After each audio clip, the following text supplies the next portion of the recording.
ගෙදරින් එන බලපෑම් දරාගන්න බැරිතන එක රෑක කාවින්දයා ගෙදරටත් හොරෙන් තමන්ගේ ඇඳුම් ටිකක් බෑග් එකට දාගෙන කවිඳු එක්ක පැනලා ගියා.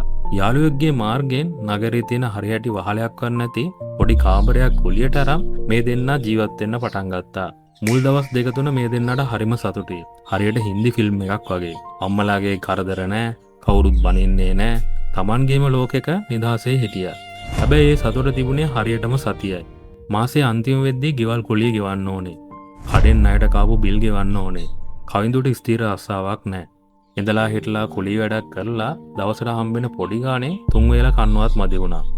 ඉස්කෝලේ යන කාලේ ආදරෙන් චොක්ලට් දීපු පාක්වල ඇවිදපු කවිඳුට අද තමන්ගේ බිරිඳට කන්න පාන් භාගයක් අරන් දෙන්නවත් අතේ සල්ලි නැහැ.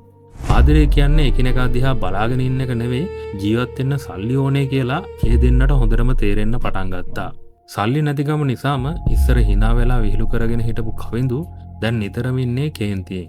ගේ ඇතුලේ පොඩි දෙයකටත් මහා රණ්ඩු පටන් ගත්තා. අන්තිමට බඩගින්න ඉවසන්න බැරිම තැන කාවින්දයා ලොකු තීරණයක් ගත්තා. ඒ තීරණය කාවින්දයාගේ යෞවනය විනාශ කරන්නේ කොහොමද? ඊළඟ එපිසෝඩ් එකෙන් බලමු.